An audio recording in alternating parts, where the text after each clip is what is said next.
आजचा आपला चिंतनाचा विषय आहे पहाटेची साधना. येस, पहाटे लवकर उठून म्हणजेच साधारण 4:30 ते 5:30 किंवा 6 पर्यंत म्हणजेच ब्रह्ममुहूर्त काळामध्ये सूर्योदयाच्या 1 ते 1.5 तास आधी उठून करण्याची साधना म्हणजे पहाटेची साधना.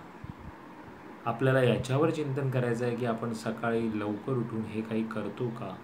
आता पहाटेच्या साधनेमध्ये बऱ्याच गोष्टी येतात, अंतर्भूत आहेत. त्यामध्ये नामजप आहे, प्रार्थना म्हणणं आहे, भजन म्हणणं आहे, कीर्तन म्हणणं आहे, चांगलं काहीतरी हे विचार आध्यात्मिक ऐकणं आहे, वाचणं आहे. त्यामुळे ह्या साधनेपैकी आपण काय करू शकतो, आपण कुठला वेळ किती देऊ शकतो, पण तो रोज नित्य दिला गेला पाहिजे. या साधनांपैकी काहीतरी एक तरी आपण सिलेक्ट करून ते पहाटे सकाळी उठल्यावरती करणं गरजेचं आहे. कारण का जेव्हा आपण सकाळी उठल्यानंतर आपला मोबाईल न घेता किंवा मोबाईल जरी घेतला तरी त्याचा उपयोग आपल्या पहाटेच्या साधनेसाठी जर करून घेतला आणि त्या पहाटेच्या साधनेमध्ये ह्या जर गोष्टी आपण अंतर्भूत केल्या, योगा केला, काही प्राणायाम केले, तर आपण जेव्हा आपल्या भौतिक संसारामध्ये बाहेर पडू त्यावेळी आपण एक तयार झालेलो असू, आपलं मन, मेंदू तयार झालेलं असेल. कारण का जेव्हा आपण झोपून उठतो, उशिरा उठतो, तेव्हा आपण फक्त आणि फक्त धावत राहतो, आपल्याला रिलॅक्सच व्हायला मिळत नाही. आणि याचंच कारण आहे कारण का आपण सकाळी वेळेच्या आधी उठत नाही.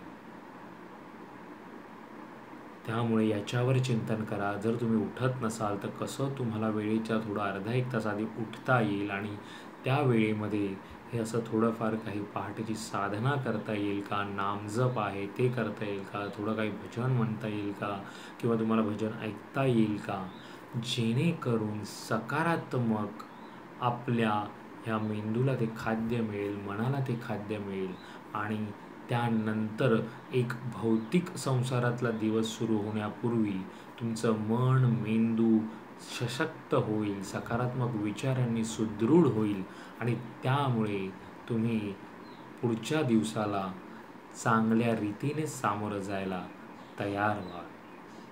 त्यामुळे बघा, नक्की याच्यावर चिंतन करा आणि लवकरात लवकर पहाटेची साधना सुरू करा.